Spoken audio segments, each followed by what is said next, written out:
رب العالمین مونږ تاسو ته د ایمان غوندې یو لوی نعمت نصیب کړی دی. خو د ایمان چې کم خوند دی او کم لذت دی نو ډېر مسلمانان د هغې نه محرومه دي. مسلمانی خو الحمدلله په مونږ ټولو کې شته او مونږ مؤمنان یو، د خدای فضل دی. د الله په ذات باندې او د الله په وجود باندې او د الله صفاتو باندې زمونږ ایمان دی.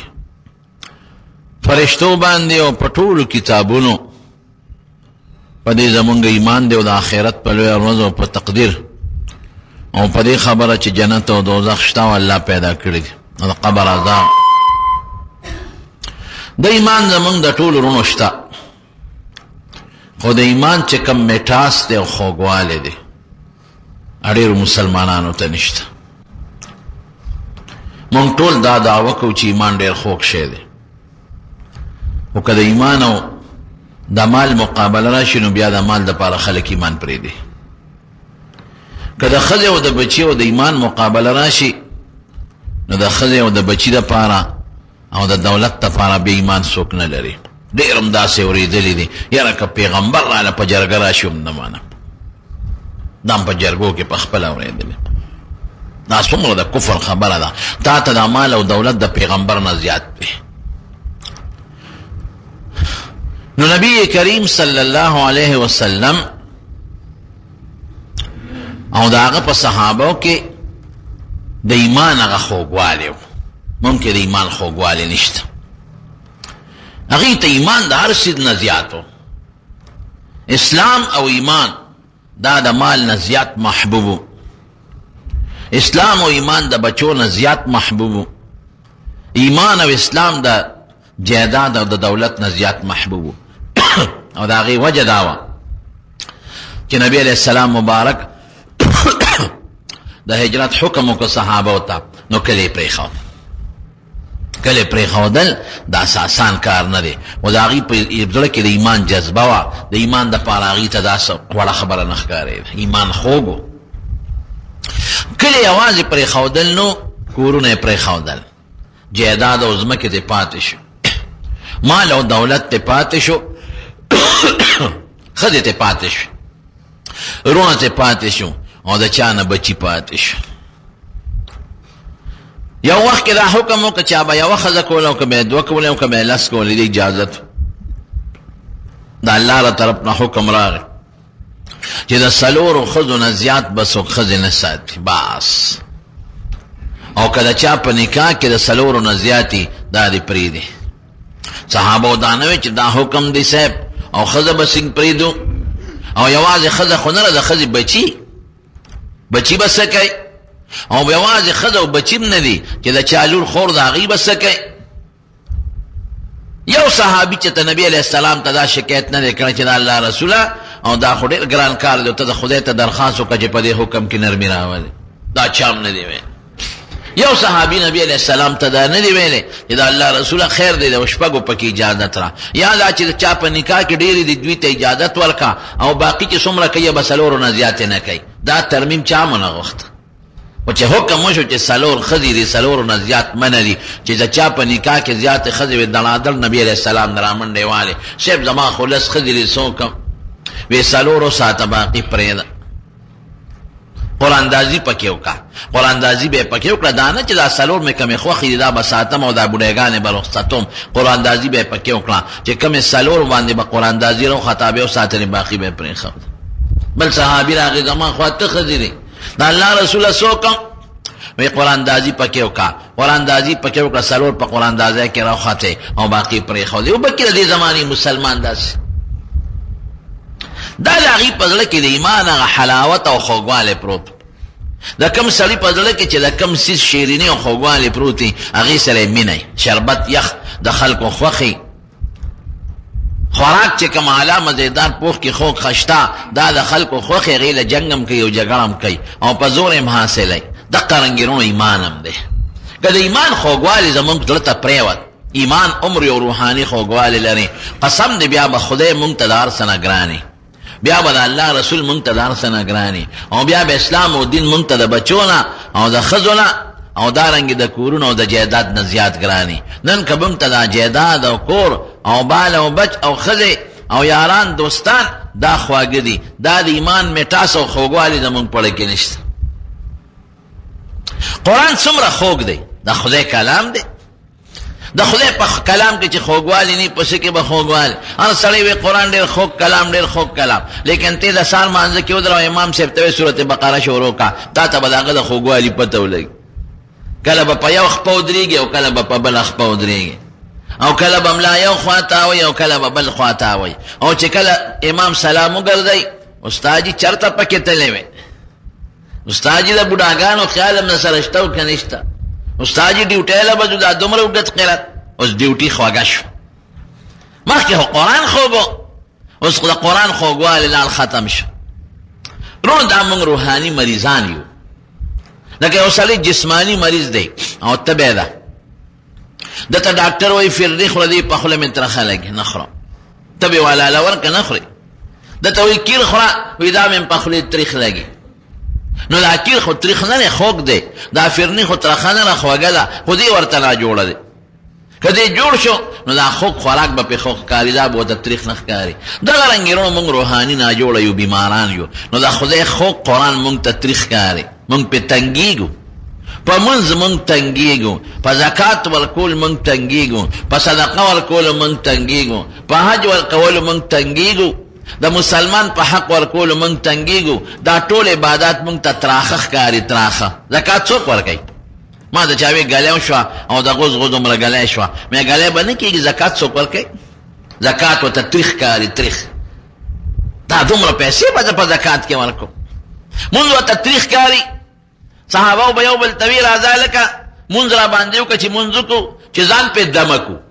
صحابه په مانځه دمه کېدل، او مونږ چې مونځ ته ودرېږو خدای چې کله به مونځ خلاصېږي.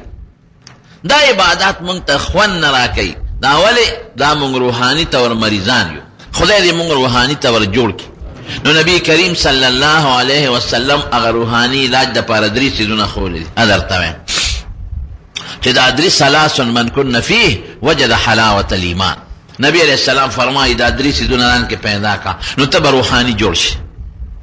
لکه جسمانی چې جوړه فرني ورته خواږه ښکاري، ته به روحاني جوړ شي. نو وجد حلاوة الایمان، د ایمان هغه خوږوالی به تا ته بیا محسوسېږي. د ایمان نه مراد هغه عقیدم ده، او د ایمان نه مراد د ایمان اعمالم دي. منځ او روژه او زکات او حج او صدقې، دا به در باندې خواږه لګي، دې ته به د شوق پیدا کېږي، د دې نه نفرت به دې نه. 3 څیزونه څه دي؟ ان یکون الله ورسوله احب الیه مما سواهما. لومبی دا چې خدای او رسول به د هر چا نه زیات ترته محبوبي. ناول دا صفت ځان کې پیدا چې خدای د هر چا نه زیات محبوب، او د خدای رسول دا د هر چا نه زیات محبوب. دا صفت په صحابو کې. قسم دی هغوی د خدای او د رسول دپاره هر څه قربان کړي دي. یو جهاد کې نبی کریم صلی الله علیه وسلم شرکت لته، یو ښځه راله او نبی علیہ السلام له یو ماشوم بچی راوست، د غېږې بچی پیواله. ودرېده نبی علیہ السلام ته وی د الله رسوله زما دا بچی ځان سره جهاد له بوله. وی کم بچی؟ وی دا زما د غېږې بچی. نبی علیہ السلام حیران شو چې دا ښځه لیونۍ ده او که روغه ده. وی دې توره چلولی شي، دې قدم اخیستی شي، دې سفر کولی شي، دې څنګه جهاد له بوځم؟ وی صاحب بېګا مې ټوله شپه خدای ته جړلې دي. دا ښځه څنګه مې جړلې دي؟ وی ته اعلان وکړه چې جهاد له ځو پلان کې علاقې ته. نو وی زما خاوند تا سره په پلان کې جهاد کې شهید شوی دی؟ نشته. زما یو زوی د سره په پلان کې جهاد کې شهید شوی دی، بل زوی مې په پلان کې جهاد کې شهید شوی دی، رور مې په پلان کې جهاد کې شهید شوی دی. نو ما ټوله شپه جړل چې خدای زما څوک دی چې نبی علیہ السلام سره جهاد نه ولېږي. نه مې خاوند شته، نه مې پلار شته، نه مې خاوند شته، نه مې پلار شته، نه مې زوی شته، نه مې رور شته. دا به څنګه چلي چې نبی علیہ السلام جهاد نه ځي او د تورو په منځ کې ولاړ او د دشمن غشي پې ورېږي او د دشمن تورې پې ورېږي، او زما د کور څوک دی چې د پیغمبر علیه السلام حفاظت وکړي؟ ټوله شپه مې کرل دی بل زه خو ښځه ذات یم که ما ته اجازت راکړې خو در سره ځم خو ښځو له خو جهاد نشته اوس به زه څه کوم وی سار پېشمني مې پاړه کې یو سوچ راغی چې بندې یو کار کېږي دا د ورونی ماشوم دا پټېنې دا یو څه نبي علیه السلام نه چې ځان سره یې بوځي وی په ده څو کم په دې ماشوم وی صاحب دا یو صحابي له ورکه او که پتا چا د تورې یا د غشي د نیزې غزار کو نو دا به ستا مخې ته د ډال په شان نیسي چې ته پې بچ کېږي خیر دی که زما دا بچې ټوکړې ټوکړې شي او دې زخمی شي پروا نشته خو چې ته د دشمن د غشي او د تورې نه بچ شي دا ګوره دا ولې د دې ښځې په زړه کې د خدای او د رسول مینه ان یکون الله ورسوله احب الیه مما سواهما اوس بچی قربانی معشوم بچی د چانه کیږي معشوم بچی قطره بچی نه په جهاد پر خزه فرض دی او نه په معشوم بچی فرض دی پرس په نه دی او نه خدای تاسو کې چې تا بچی ولی نبی علیہ السلام نه بوته دی د جهاد لول نه بوته دا غي پزړه کې د دې خزه ذات ته پزړه کې د خدای او د رسول مینه پرته ده او دا خدای او رسول وته د ار چار نه زیات وخت خپل معشوم بچیم ته قربانه دوی مثال تاسو مشهور پا دغه کې اوریدلې دي په دیناتونو کې دروم حنزله پاتې کېږي نه غزاله دي ها بشیر جان یې وایي کله کله حضرت حنزله رضی الله عنه واده او دا واده په شپه باندې څومره هغه انسان ته خوږه شپه دا واده په هغه شپه د نبی علیه السلام په اجازت پاتې شوی دی حضور پاک ول اجازت ورکړ وی دا تا واده کړی دی مراد جهاد خاص صاحب ډېره پاتې شو او چې کله د اخیری شپه شوه زه به دلته کې خپلې خوشحالۍ غږوم او نبی کریم صلی الله علیه وسلم به تحت بارقة السیوف د تورو د برېښنا لاندې وي دا چرته کېږي دقسې نه هغې ورغروان منډه یې کړې او اتفاق ته ګوره چې څنګه ورغې او مړ شو ورغې شهید شو نبی کریم صلی الله علیه وسلم منظر ولید ولا خزه قربان کړ حالانکه حضور پاک ول اجازت ورکړ وی تا واده کړی پروا نشته یا لیکن نبی کریم صلی الله علیه وسلم غلی وجب لقب ورک غسیل الملائکه یروي دا حنزله د خزه نه تاسو کې وی ما خودی په بل حالت ولید وی سب په کوم حالت دی وی فرشتو ولا غسل ورکړ حالانکه چې کم سړی شهید سی هغه غسل نشته ما خو ولیده چې فرشتو ولا غسل ورکه غسل خدای نه تاسو کې څه چل دی چې د بیبي نه تاسو کو وې دې په لوی به او د سکیو او چې د نبی علیہ السلام هغه سوچ ورته مخ کې شو نو غسل یې پرې خو د میدان د جهاد د لاړ او شهید شو حضور پاک وی حنزله غسیل الملائکه دی دا هغه انسان چې فرشتو لمبول ګوره خدا قربان الله وتخوخ او دا الله رسول ورته دار چانه زیات خوخ دا احد په غزا کې یو خدا او پلار یې پکې شریک خاوند یې پکې شریک رور یې پکې شریک او زوی یې پکې شریک اطلاع مدینه منوره ته ورسېدل چې صحابه شهیدان شو ما صحابانو یو پټي غوندې اجتهادي غوندې لکه غلطي راغلی وه دا چې قصدن د پیغمبر علیه السلام مخالفت نه دی کړی په یو خپل سوچ کې فکر کې خطا شو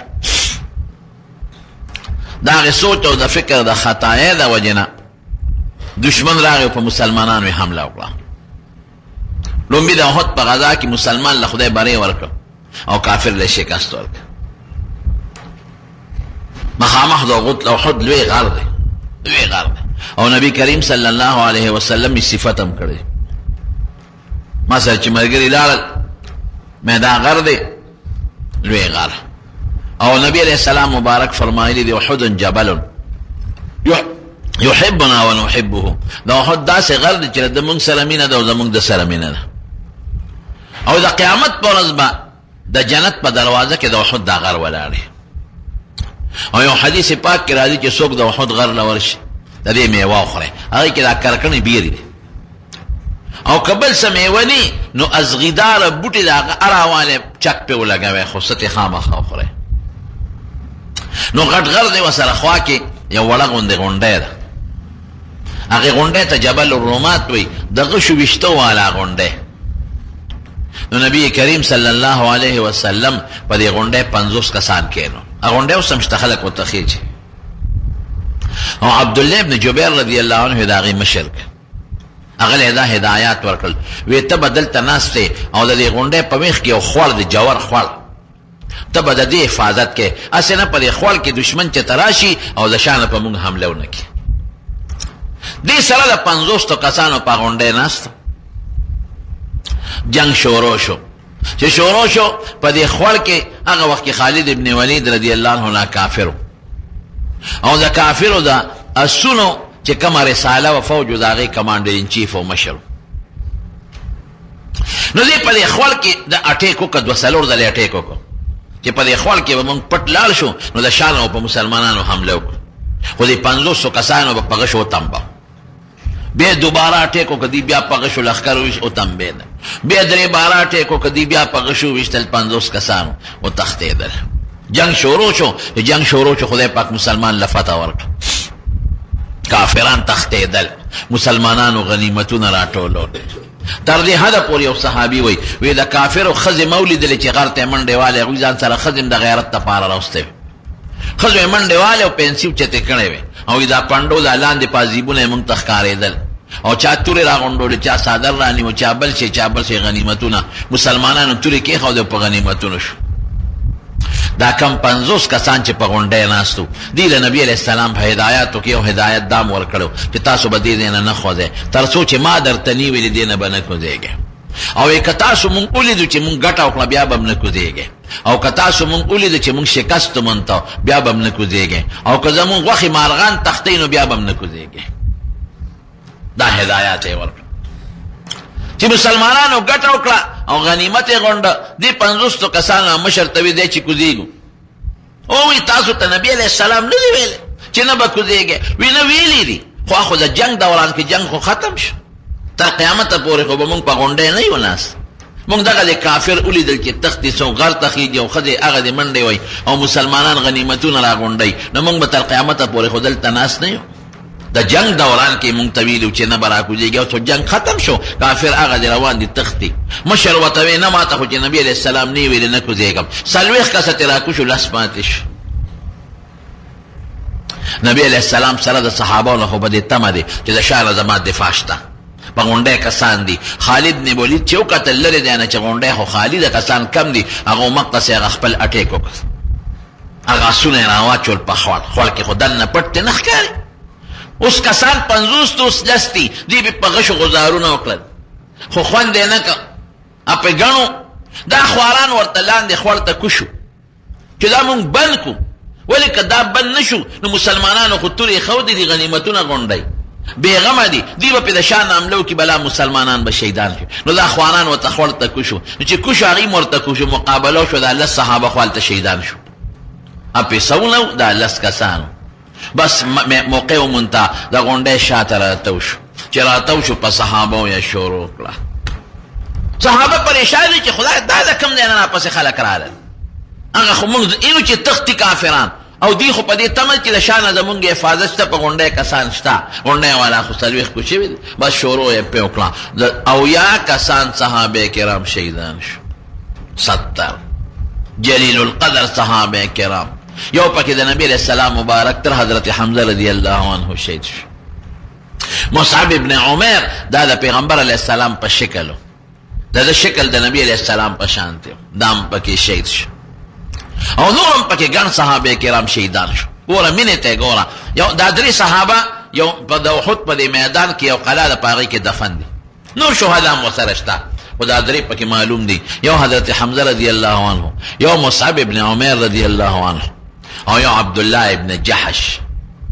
حضرت ابو طلحه رضی الله عنه وی دا عبد الله ابن جحش تشبیه ما سره کېناس، وی ما ته وی راځي او دواز کوم ته پېمینو وای، او یو دوا تو کزه به پېمینو وای، د جهاد شپه دا دوا بم خدای قبلای. وی ما وی چې خلاول ز دوا کو خدای سار وختي مې یو کافر سره مقابله راوله، چې ښه مضبوط او تکړه کافري زه په هغه غزار کوم اپا ما غزار کوي زه په هغه غزار کوم اپا ما غزار کوي او ښه یو بل ستړي کو او بیا پې زه بری ومونم او مړ کړم وی دی عبدالله ابن جحش وی چې آمین وی بیا وی چې خو زه دوا کوم ته پې امین وایه وی خدای سار لبه د یو مضبوط کافر سره مقابله راوله چې ښه پهلواني زه په هغه غزار کوم اپا ما غزار کوي چې یو بل ښه ستړي کو او بیا ما په توره وی او شهید مې کړي وی ما وی چې آمین وی سار چې میدان کې شو وی بس زما د یو مضبوط کافر سره مقابله را دوام قبوله وی ما په هغه گزارونه کول هغه په ما خم یو بل ستړی کړل وی اخر کې پې زه زورور شم او اومې و مردار شو وی مې چې زما دوا قبوله زما د ملګري دوا به هم قبوله وی چې په نظر مې واخېستم د یو کافر سره مقابله ده ښه یو بل ستړی کړل ټس چې دی و شهید شو او حضرت مصعب ابن عمیر دا د پیغمبر علیه السلام په شکل او په قد برابر په مکه مکرمه کې به د زرګونو روپو جوړه چوله او بعضې تاریخ لیکي وی یو جوړه چې به یو ځل واچوله دوباره به نه استعمالوله چې کله کافر او د زرګونو او په دې مخ به نقاب اچولی او په نوک به ځان څنډه داسې قیمتي جامې به اچولې نو یو ځل په مدینه منوره کې روانو نو لنګ ورپسې په ځمکه راښکې شو او جامو ته غټې غټې ټوټې لګېدلې نو چې حضور پاک ورته وکتل نو سترګو کې اوښکې راغلې چا ورته وی صاحب ولې وی د مصعب ابن عمر هغه زوړ حالت راته رایاد شو چې ده به په نوک کمیس څنډه د ده جامه به خاورې ته نه لګېده او یو جوړه به یې سهار اچوله یو ماښام او د زرګونو روپو او اوس چې اسلام یې راوړی دی نو جامې ورپسې په خاورو راښکې شي او غټې غټې ټوټې یې جامو ته لګېدلې نو چې د احد په جنگ کې دی شهید شو نو شیطان پکې چغه واله چې نبی علیه السلام شهید شو بس دې سره د کافر او صلیب چتې شوې او د مسلمانانو او صلیب لاندې پرېوتې بعضې صحابو تورې غورځولې وایي چې پیغمبر علیه السلام شهید شو زموږ په جون څه د نبی علیه السلام دا مخامخ رباعي غاښ دا پکې ډکره شوی او د حضور پاک دا مخ یو کافر عبدالله ابن قمیه پې غزار کړی په دې مخ باندې د اوسپنې ټوپۍ پرته وه د هغې کړی اویزان دی وې کړی په دې مخ کې ننوته دومره سخته ننوتې وه چې یو صحابي په غاښونو رایستلو د هغه نه پکې غاښ هم مات شو لیکن صحابو دغه وخت څه قرباني کړې ده منتشر شو صحابه چا یو خوا منډه کړه چا بل خوا ناګهاني آفتو او نبی علیه السلام ته حضرت طلحه رضی الله عنه لاسونه نیولي دی او د پیغمبر علیه السلام نه غشي تنبی څوارلس زخمونه د هغه په دې لاس کې پیدا شو څوارلس زخمونه لاس یې شل شو د طلحه ابن عبیدالله رضی الله عنه ولې په دې لاسونه د پیغمبر علیه السلام نه غشي تنبول او صحابو به سینې مخکې کولې او د نبی علیه السلام نه یې پې غشي را تنبول حضور پاک به شاته خپل ځان نه شاته کړ او مخې ته به ورته ودرېدل ګوره مرګ باندې نه دی اوس خلک ځان بچ کوي نه په مرګ دی نه په بل نه په بل نه په بل خو چې پیغمبر علیه السلام بچ او پیغمبر سره ولې مینه ده خدای سره مینه ده چې خدای سره مینه نه وي د خدای رسول سره به مینه نه وي نو چې په مدینه کې ښځې خبر شوې چې دا خو صحابو ته لوی تاوان ورسېد نو ښځو را منډې کړې عایشه صدیقه دا هغه وخت و چې د مخ دا پرده نه وه دا وروستو نازله وه ښځو را منډې کړې بی بی عایشه صدیقه ام سلیم دا ښځې راغلې او مشکونه به یې را ډکول او زخمیانو له به یې خوله کې اوبه اچول یو صحابي وي ما حضرت عایشه په خپله ولیدله چې مش به یې ډک ډک د اوبو راوړو زخمیانو له به یې خوله کې اچو او بیا به یې منډې والې پنسي اوچتې کړې وې بیا به یې مش را ډک او زخمیانو له به یې خوله کې اچولې نو دا ښځه هم چا خبر کړه چې زوی دې شهید شو دا چې څنګه راغله نو چا ورته مخکې وی زوی دې شهید شو هلته پروت دی وی د نبي علیه السلام حالت څنګه دی وی هغه محفوظ دی بچ دی چې لږه مخکې راله وی پلار دې م شهید دی هلته مخکې پروت دی د خلکو دا خیال و چې دی خپلو اقرباو شهداو له راغلی ده وی حضور پاک څنګه دی وی ټیک دی چې لږه مخکې شو وی ورور دې م شهید شوی دی هغه دې پروت دی وی د پیغمبر علیه السلام حال څنګه دی وی ټیک دی چې لږ مخکې شو خاوند دې م شهید شوی پلار شهید زوی شهید خاوند شهید ورور شهید او تپوس کوي د نبی علیه السلام څه حالت دی وی ټیک دی وی ورور دی هغه دې پروت دی پلار دی هغه دې زوی دی هلته دی خاوند وی نبی علیه السلام ښایه حضور پاک ښایه چې په دې خپلو سترګو یې ووینم نو چې نبی علیه السلام ته ور مخامخ شو ودرېده الله رسوله ته بچې وی او زه بچې وی الحمدلله ټول غمونه مې ختم شو دا د خدای د رسول سره مینه نه په پلار. دا صحابو کې دا جذبه پرته وه. ځان ته وګوره که نه، لکه څنګه چې زمونږ مال سره مینه ده، څنګه چې زمونږ بچو سره مینه ده، دین سره نشته. څنګه چې زمونږ د ښځو سره مینه ده، څنګه چې زمونږ د دنیا د دقسې د صحابه کرامو ایمان سره مینه وه، د خدای او د رسول سره مینه وه. دا د هغې زندګي و، د هغې ژوند و. د بدر جنگ کې حضرت ابوبکر صدیق میدان ته ونه وته، مبارزه به کېده، یو خوا به یو کافر راوت، بل خوا مسلمان، او یو بل به چیلنج ورکړه وځي میدان ته، لاس په لاس به جنگ وشو. وروستو به بیا اجتماعي جنگ کېده. زوی عبدالرحمن د کافرو په صف کې دی او پلار یې دلته ابوبکر صدیق دی. زوی یې راووته او توره داسې په هوا کې وړقوله، هل من مبارزین، شته چې څوک زما پهلوانۍ له راوځي؟ شته؟ پلار یې آواز، حضرت ابوبکر آواز واورېد. چا نه تپوس وکړو، خو صف کې ولاړ و، ګڼه وه. وی دا د عبدالرحمن زما د زوی آواز خو نه دی. وی دی بس ورغلی وه، وی درلم، بل څوک به نه ورځی، د درلم. نبی علیہ السلام کلک د مټه ونیوی، ته به نه ورځې، بل څوک دې ورشي. نه په زوی دی، نه په ښځه، نه په مال او نه په دولت. نو د ایمان خوږوالی که بیا مونی د هغې دپاره یو شرط نبی علیہ السلام دی ښودی دی، ان یکون الله ورسوله احب الیه مما سواهما، چې خدای او رسول به د هر چا له زیات محبوبي. ولې زمونږ دا ټول نعمتونه چې دا زمونږ ژوند دی، او که زمونږ مال دی، او که زمونږ بچي دی، او که زمونږ دا ښکلی شکل دی، او که زمونږ د ایمان دی، دا د خدای د برکت دی، دا مونږ له الله راکړي. څوک چې چاله 10 روپۍ ورکړي ورسره مینه کوي که نه کوي؟ چاله یو 100 روپۍ ورکړه ټول عمر به سره مینه کوي. چاله یو جوړه جامې والا ټول عمر به سره مینه کوي. چاله کور ورکړه خیراتي، په کرایتې ما اخله، ځکه یو کال پکې اوسېږه، کرۍ نه اخلم. احسان دې ورسره وکړه، مینه به در سره کوي که به نه کوي؟ نو خدای مونږ له څه نه دي راکړه؟ د خدای نه لوی محسن بل شته؟ څومره احسانات دي د خدای. نو اول به د خدای سره مینه، او بیا ورپسې د نبی کریم صلی الله علیه وسلم سره مینه. ولې زمونږ د ایمان د هغه د برکت ده. هغه دنیا ته نه وی راغلی، هغې محنت نه وی کړی، هغې خواري نه وی کړی په دې امت باندې، او هغې د خپله جذبه نه وه ښکاره کړې، او د ځان باندې تکلیفات نه وی تېر کړی، او د طایف او د احد او د مدینې سفرونه نه وی کړی، او دا جهادونه نه وی کړی. قسم دې زمونږ ایمان به د کم دی نه، دا د هغې د برکت. نو لومبی شرط ده چې الله او رسول سره د هر چا نه زیاته مینه دا صحابو کې شته. حضرت یو صحابي دی د روم یو غټ بادشاه هرقل، د مسلمانانو د هغه سره جنگ راغی. د جنگ چې کوم د مسلمانانو طرف نه کمانډر ان چیف عبدالله ابن حذافه سهمي رضی الله، 300 مسلمانان صحابه گرفتار شو، 300. او د روم چې کوم مشر بادشاه عیسائی هرقل هغه ته پیش شو، وی صاحب 300 کسان هم گرفتار کړل. چې 300 کسان یې گرفتار کړل، هرقل ولا دعوت د عیسایت دعوت ورکړ. وی داسې کار دی تاسو زمونږ په قید و بند کې، او که مونږ غواړو نو تاسو مړه کړو، یو به مړه کړو. وی بالکل څه اختیار دی. نو تاسو ته دعوت در کوم عیسایان شئ، که تاسو عیسایان کېږئ نو تاسو پرېږدو. عبدالله ابن حذافه رضی الله عنه ورته وی چې نه، داسې چېرته کېږي، مونږ خو خدای پاک مونږ له جنت غوندې دین را کړی دی اسلام، دا پرېږدو، دا چرته کېږي. وی ښه داسې وکړې، اډر یې وکړم، وی هر یو په جدا کوټه کې بند کړئ او خوراک پې بند کړئ، مه والا اوبه ورکوئ، مه والا خوراک ورکوئ. د جیل په کوټو کې بند کړ، نه والا خوراک ورکوي. نو چې 3 د تېرې شي بیا راوایستل، دا غریبانان دیکې خوري، ځکه نه اوبه شته او نه ډوډۍ شته او نه خوراک شته، او د جیل زندګي هم سختۍ. بادشاه ورته وی هرقل، وی که اوس تاسو زما دین قبلوئ، عیسایت نه خوښې کوم، وی دا ټټو دې په سوري وتړه، دا شی نه کېږي. هرقل ورته څه وی بادشاه د عبدالله ابن حذافه ته، وی ته مشر یې ویم، یو چل وکړه، وی د یوې علاقې ګورنر کوم دی، خدای اسلام به پرې د عیسایي کېږي. وی دا خو ته یوه علاقه یادې که دا ټوله بادشاهي راکې نو اسلام نه پرېږدم.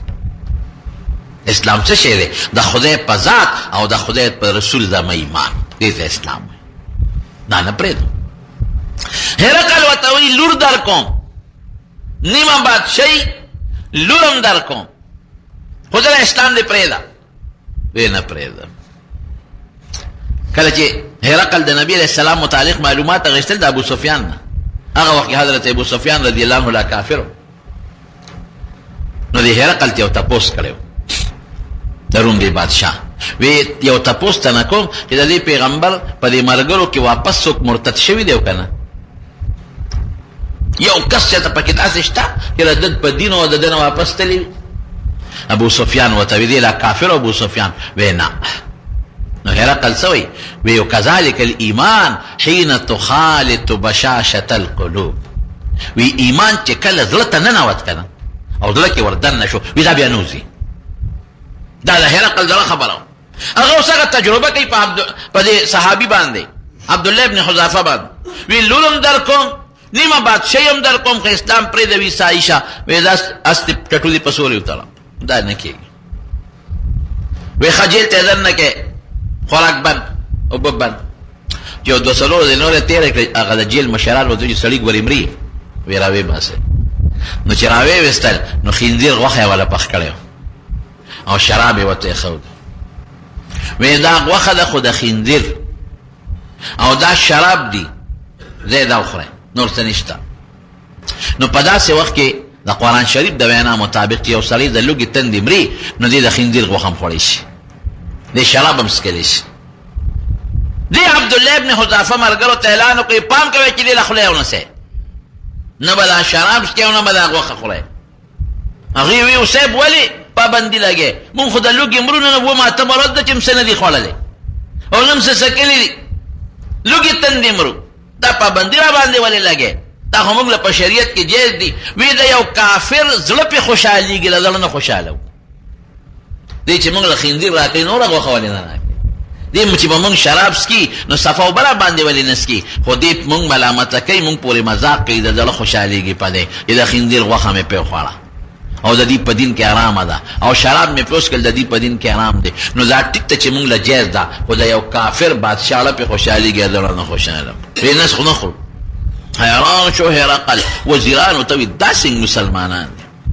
وی ښه اوس ګورم چې تاسو دا دین اسلام پرېږدی او که نه پرېږدی.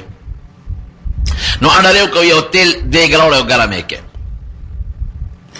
نو دیګ یې د تیلو ګرم ښه لوی دی، دومره غټ لوښی چې انسان پکې راځي. نو چې خوټکار یې شروع کړو نو یو ملګری یې وله راونیو او ور ویې غورځه. وی د یو به دغسې وجنه. تاسو یقینو کې تاریخ لیکي چې هغه یو مسلمان یو تله ور ویې غورځو. هغه تیل دونه ګرم و چې دی پکې ور پرېوت د 20 قدر یې نه دی کړی او یو ساعت سره چې تیلو ته پرېوت نو هډوکې او غوښې د یو بل نه جدا بیا. نو چې ور ویې غورځو نو بیا وی عبدالله ابن حذافه ته اوس تا نمبر دی پرېږدي ایمان که نه؟ وی نه. وی دغه دی حل دی. وی خپل کار به کوي، مرګ دې را به شي که نه، خدای او رسول پرېږدم دی ته ایمان وی. نو چې لاسونه خپې وله وتړلې دی په جړا شو. نو هرقل ملګرو ته وي څه پرېنږدې دی خو یې راوله. وی ما درته ووایي چې نه شي ټینګېدی که نه اوس دې جړل که نه؟ وی نه ما خو په دې مرګ نه دی جړلی. وی بیا دې په څه وجړل؟ وی جړا مې په دې وکړه چې ډېر ټپ شوی یم، اووه اتر ورځې لوږه تنده تېره ده، وجود مې ډېر زیات ټپ دی. که دې ورغورځولم په یو سیکنډ کې به وتلو خړه شم. جاړم په دې چې ارمان زما وجود سم غټ کټ وی او زما په وجود چې څومره ویښته دي دومره ساګانې راکې وي او هره یوه ساه مې د الله او د رسول نه دغسې قربان کړې وي چې زما دې ملګري چې قربان کړه. هرقل خوله کې ګوته وواله اوهو د مسلمان ایمان دومره کلک نه زمونږ ایمان څه ایمان معمولي غوندې رنجیوز منجوز چاله چرګانې ورکړي، چاله یو رکوټې موټرګې ورکړي، چاله یو رکوټې کورکې ورکړي، بس ایمان پرېښود ختم. غیرت لاړه، حیا لاړه، ایمان لاړه، برقه لاړه، پرده لاړه. دا څه حال دی په دې ملک او په دې وطن کې؟ تاسو په خپلو سترګو وینئ. فحاشي او ریانیت دا د پیغمبر دین دی، دا د خدای راوړلی شوي دین دی. بربنډتوب، جنکۍ بازارونو کې، په روډونو کې سرتور، نیم وجود سرتور او ښکاره کېدل خدای نه منې، د خدای رسول نه منې. ایمان یوازې دې ته وایي چې صرف په خولې کلمه وایه. هرقل خوله کې ګوته ونیوله او چې خوله کې یې ګوته ونیوله وایي دې خوا راولئ دا کسان. بس وی ما ته پته ولګېده دا اسلام او ایمان پرېښودو والا خلک نه دي. وی په یو شرط یې پرېږدم چې زما را تندې به ښکلی. عبدالله ابن حذافه ورته وي دا مې مړه نه دي چې ستا تندې ښکل کړم. خو د دې مرګ ما به پرېږدي که مرګري به مې پرېږدي؟ وی نه مرګري دې پرېږدم. وی د دې مرګرو د خاطره به دا شرط قبول کړم. هله مې نه غواړي ته کافر یې، خدای او رسول نه منې، تا تندې نه ښکلو، د مرګرو د خاطره دې به ښکل کړم. وی بس که داسې کوې نو پرېږدم دی. نو د هغه کافر بادشاه تندې ښکل کړو، دوی پرېښود چې خوشې یې کړل. حضرت عمر فاروق ته خو پته لګېدلې د هغه بادشاه، هغه ته اطلاع خو را رسېدې نه شو ورپسې، ځای لرې، روم ډېر لرې دی، هغه ته پته لګېدلې وه. نو مدینه منوره کې حضرت عمر فاروق اعلان وکړ، وی عبدالله ابن حذافه را روان دي سره د خپلو ملګرو او د روم د بادشاه د قید نه راخلاص شوی دی او د ملګرو د خاطرې د روم د بادشاه تندې ښکل کړی دی د ملګرو د وجې نه. نو تاسو ټول به هغه له استقبال له ځای او مونږ به د عبدالله ابن حذافه تندې ښکلو، دا بدل به وله خلاص. لوی جلوس او استقبال کې مدینه منورې ته ورادنه کا او عمر فاروق ورته مخکې ولاړ رضی الله عنه. وی دې خاشه د ملګرو د خاطره د کافر بادشاه تندې ښکل کړی دی چې دله یو کس موږ دا تندې ښکل.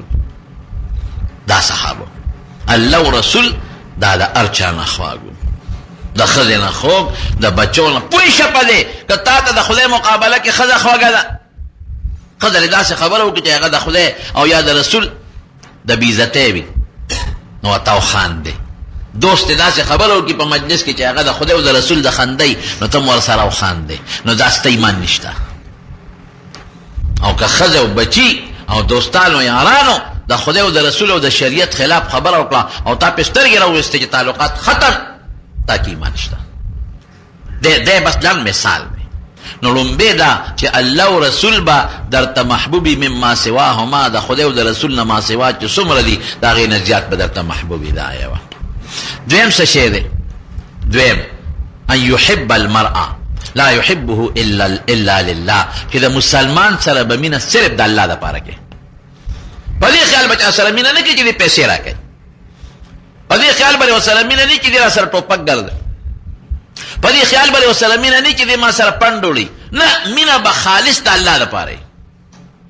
سړی نیک دی ځکه زما ورسره مینه ده، نه عالم دی ځکه زما ورسره مینه ده، زما بچو ته قرآن ښیي ځکه زما ورسره مینه ده، ما ته مخکې مونځ راکوي ځکه زما ورسره مینه ده، ما ته د دین خبرې کوي ځکه زما ورسره ټوله د خدای دپاره شو. دا سړی د خدای خوښ دی ځکه ورسره زما مینه ده. نو د الله دپاره به مینه ساتې، ولې چې د الله دپاره مینې دا ختمېږي نه. که د پیسو دپاره مینې او پیسه درکوي مینه به یو، چې پیسه نه درکوي مینه به نه. چې د دنیا دپاره مینې، که د دنیا مدد د سره کوي مینه به یو، که د دنیا مدد یې بند کړه مینه به نه. او چې د خدای لپاره مینې ابه نه ختمېږي. اوس چې د خدای لپاره د چا سره مینه ده نتیجه څه ده؟ نبی کریم صلی الله علیه وسلم فرمایي چې د چا د خدای د سپاره چا سره مینه او دې د هغه ملاقات لذي د الله دپاره، نو چې تر څو دې روان دی او کور ته نه دی رسېدلی تر واپسۍ پورې د دا ټول قدمونه په جنت کې دي. که دې مړ شو جنت ته نیغ ده، او چې دې د کور نه ووت او کور ته واپس رسي دې ټوله لاره کې او یا زره فرشتې دله د مغفرت دعاګانې کوي. ولې؟ ځکه دې بنده سره مینه د چا د وجې نه ده؟ د الله د وجې. دا دویمه نښه. او دریمه نښه یې څه ده؟